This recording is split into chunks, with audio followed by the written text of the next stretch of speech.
So today is October 1st, and we come into the fall season. Cool weather's coming in, and we get ready for the holiday season. We were notified yesterday, and I was glad to hear that Macon County won the Census Bowl. We won the Census Bowl because we worked together.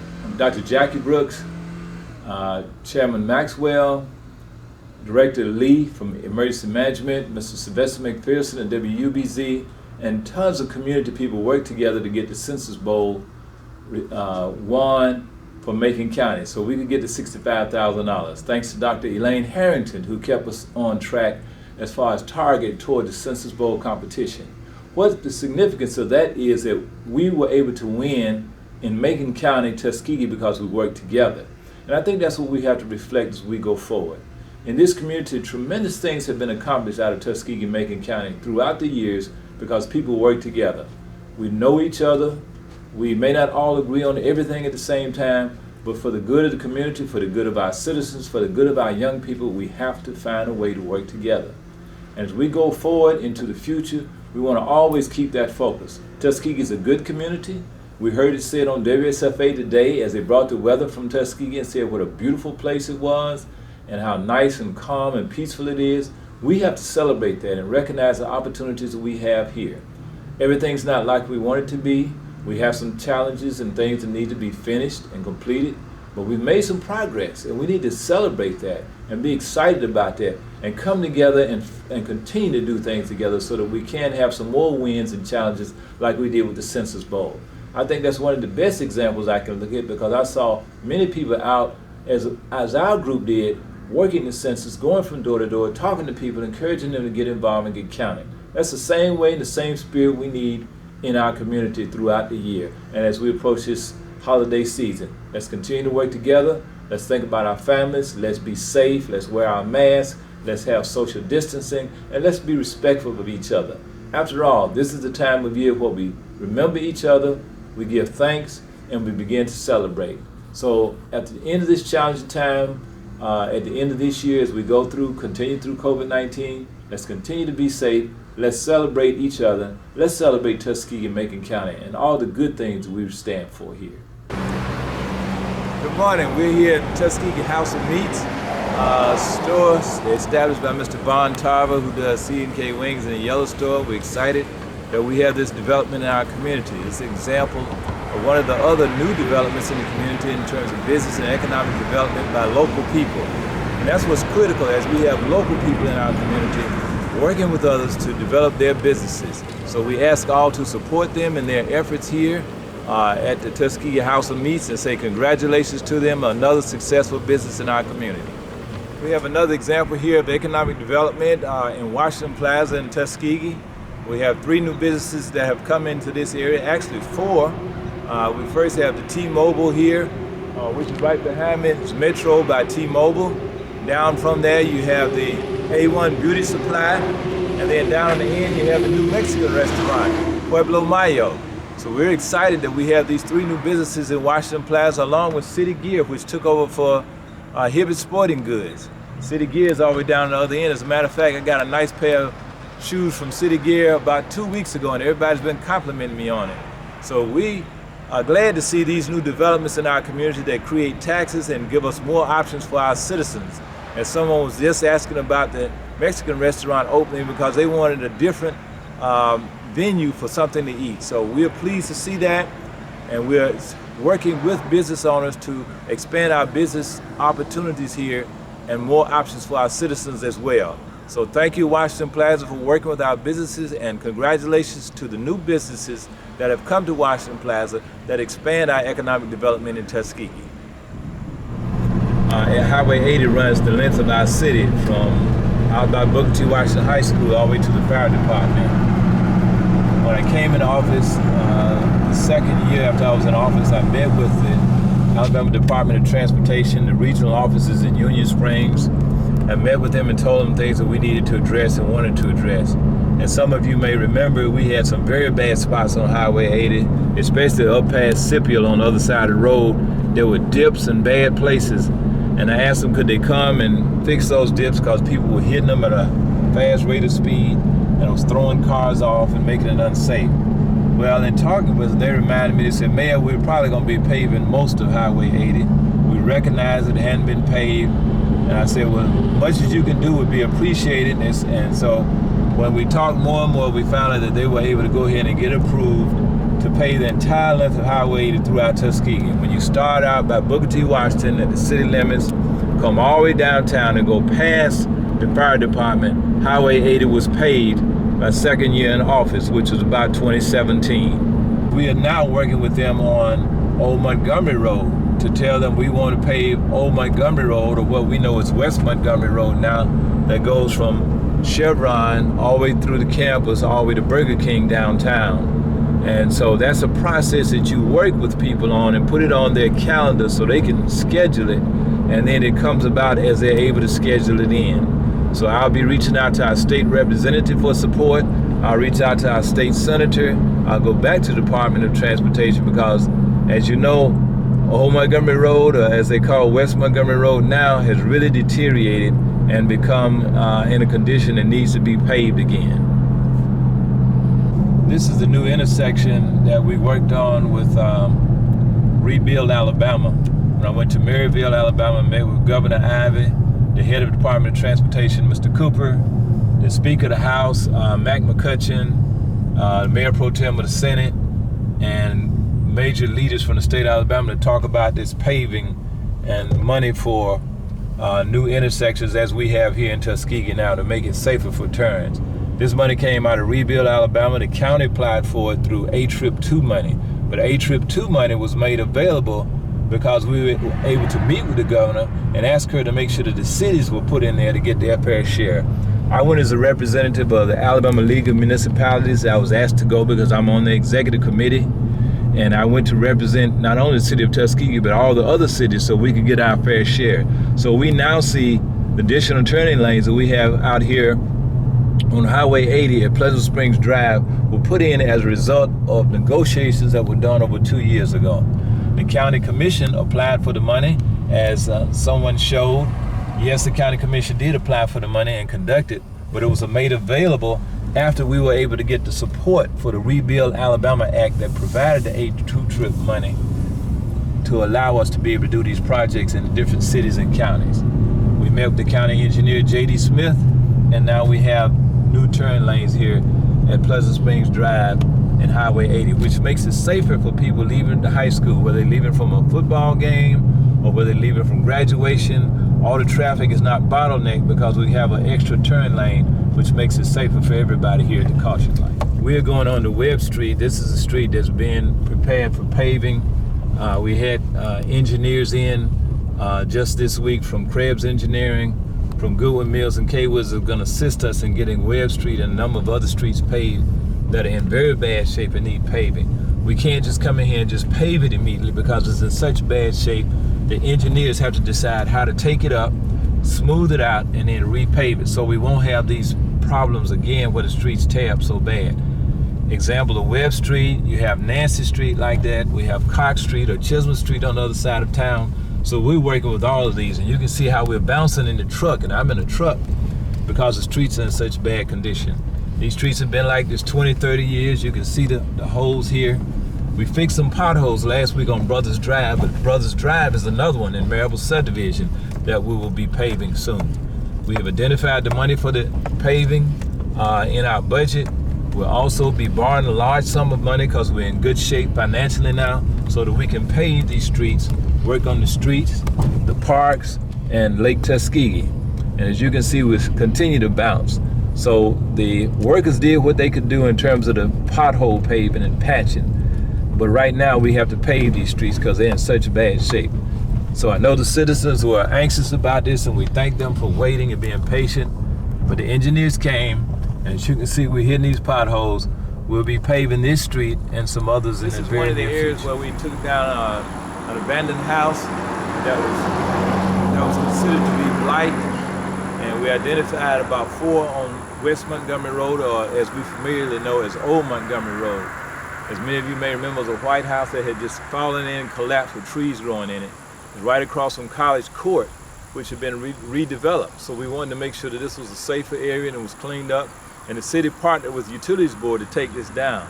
Now we've taken down about 34 houses in all in this community, 4 on this strip, and about 18 were done through a previous CDBG grant. We now have a CDBG grant that's called the Bibb Street Project, in which we're going to take on 4 more on West Montgomery Road, 12 on Bibb Street, some on Colby Street, and even some on Clark Street. So the city's working through different ways in order to take down abandoned properties and make the city look better. This property now will become available to someone for development. It's right near College Court across the street and the Chevron gas station here in Green Fork. This is a location part of the Bibb Street Project on West Montgomery Road. Most of the houses taken down, about 12 will be on Bibb Street, 4 of them will be on West Montgomery Road or Old Montgomery Road. This is right next to the Institute Post Office.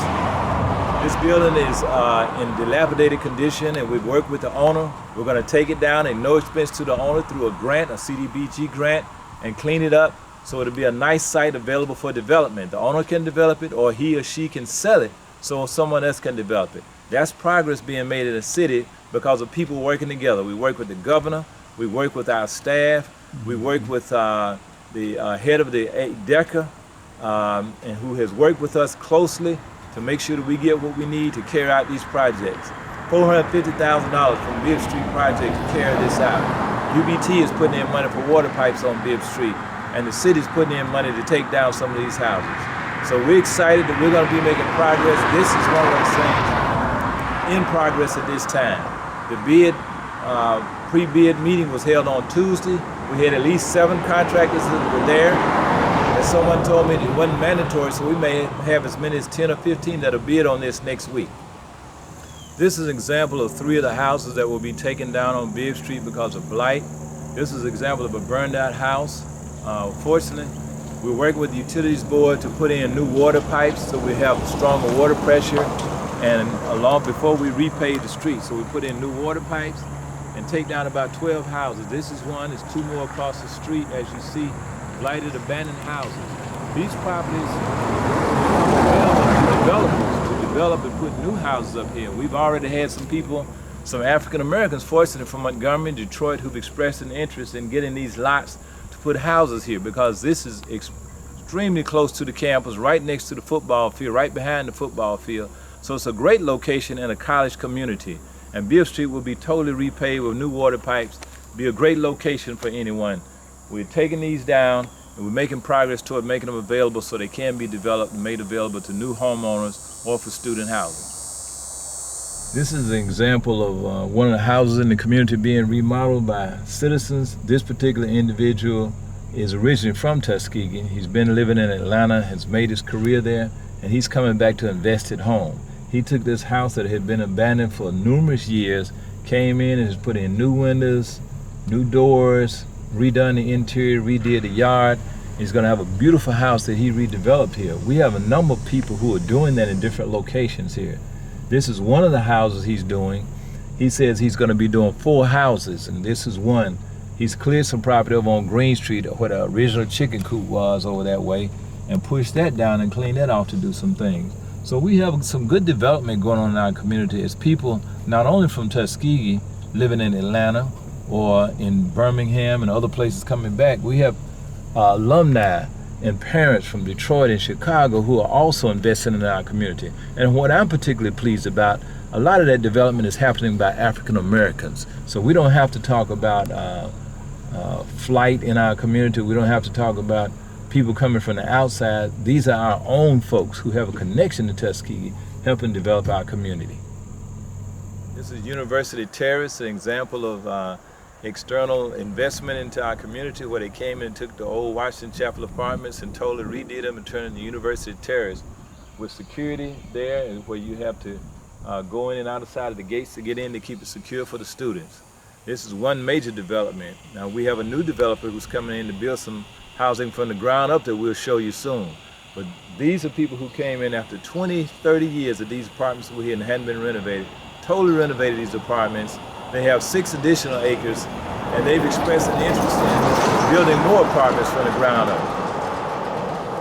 Just like we had developers to come in here and renovate this property, we have developers now from Birmingham who've taken over the old Capricorn apartments, where we know we had a lot of challenges from that area. Those are new apartments that will be developed, be turned into student housing, and made a much nicer apartment. So we'll see the community continue to improve as we bring in a different type of apartment setting there at Capricorn. He's taken out some of the burned out units. He's totally refurbished the other units, and it'll be a different kind of clientele. So I think you'll see a much improved area over where Capricorn is as it becomes King Manor instead of Capricorn Apartments. This is a site on Highway 80, down from St. Mark Church and from Booker T. Washington High School, where we are working with developers to bring in new apartment complex. This apartment complex, if we get it worked out with the university, will primarily be student housing. But in addition to 500 units for students, so we can bring them back from Auburn and other places, we'll have a new fire station out here, we'll have a new police substation out here, we'll have a recreational facility on 20 of the 42 acres that we have out here. There's 20 other acres we have out there that will likely be used for workforce housing for adults, to bring some of our adults back to the community with single family housing on the back. There'll be a nice design of single family housing in the back of this complex. But initially there'll be apartments on the front. On the side would be a police station and a fire station out here on this side of town, which will cover this side of the community as opposed to the downtown area. That's being developed by Core Construction, PC3 Development. They've been here and met with us 4 times, so we're about to move on this project, which will provide new apartment housing in Tuskegee, Alabama. We're excited about it. We look forward to it. We thank the Utilities Board for the efforts that they're making in terms of making this possible. We're here at Crenshaw Street and Brown Street. These streets were paved last year. Crenshaw Circle and Brown Street, McNair Circle. This was made possible by a CDBG grant. The streets here were similar to the streets on Webb Street or over on Nancy Street. They had a lot of craters and potholes, so that paving was done last year. That's the kind of grants we're trying to get for some of the other streets in our city, and that will be done. We forget that sometimes, but I can tell you, when I came through here 2 years ago in my truck, you couldn't hardly get down this street, just like it is over on Cox Street. So we'll be working on that as well. We're here at the Travel Center at exit 38. The Travel Center being completed, which will be Tuskegee Travel Center, which was brought about by Jeff Potter in his whole development. It'll have a huddle house here, a Shell service station and a convenience store, 16 to 20 gas pumps. It'll have a pizza place here. It's gonna have a TCBY yogurt and Miss Fields cookies, all kind of good things here in this development, and a nice convenience store, along with a Greyhound bus station and a truck stop in the back. It's gonna be a great opportunity for us here, and this is tremendous economic development here in the Tuskegee community. The greatest thing about it is a partnership between the city, the Utilities Board, which played a big part in working with Mr. Potter, and Mr. Potter as a local community developer. One from the Marable family, Mr. Potter he and his family invested their money to make this happen in our community. So congratulations to him. They're about to open soon, and we look forward to this great development here in the city of Tuskegee, Alabama, right here in Macon County off exit 38. We have Popeyes on the other side, and we know what that has done, so we know it's going to be great for our tax revenue and for our community. Another project is the airport terminal building out at Moulton Field. We completed the airport terminal building, which is named for Colonel Herbert E. Carter, who's a Tuskegee Airman, also worked at Tuskegee University and lived within our community, and we're particularly excited that project was completed. And now, as people come to the airport, pilots flying to Moulton Field, they have a nice facility to come to at the terminal. If they're bringing people with them, if they're bringing passengers, if people are coming to meet them, when we have meetings with people talking about economic development, we have a nice terminal facility out at Moulton Field, right in the area of the Tuskegee Airmen National Historic Site and Museum. We regularly try to get feedback from citizens and input on developments in the city. We have on the agenda is a regular place where citizens can give comments. Also, if there are citizens, individual businesses that need to be on the agenda, you just contact the city clerk and we will allow your issue or your matter to be heard. But at each meeting, we have a section for citizens to give comments up to 3 minutes. And that's so we can understand what may be on the minds of citizens that we may not have heard out in the street or out at the supermarket or out just talking to citizens. A lot of times they want to come to the official setting to voice their opinions and share their suggestions to us. So I want to thank the City Council and others that work together, and our clerk, for making that available to citizens so that they know they have an opportunity to come and share whatever they want to share. Now, sometimes it's not something we always want to hear, but that's criticism we might need, a suggestion we might need to hear. However frustrated a citizen may be, we want to hear from them, because when you do it in the proper setting, then we know we've heard from you and we can do something about it.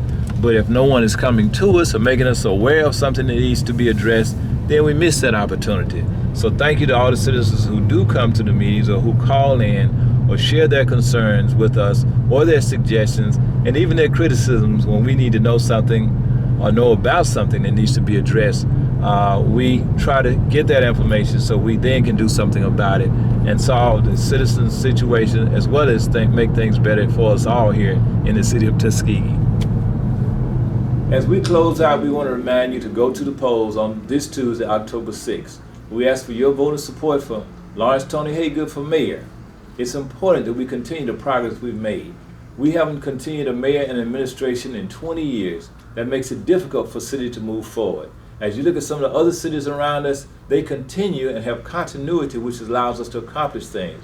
We've established relationships with people from the federal government in Washington, D.C., to the state government, through state organizations that have worked with us and are growing things in this community. We've established relationships with developers who've come in here and spent their money and are investing in Tuskegee. We want to continue that and continue to grow our community. We've established relationships locally with people like Jeff Potter, who's worked with the utilities board in the city and the county, and all of us working together. We want to continue to do that because we know working together, we're going to complete the task. We're going to have a much better city, a much better county, a much better community.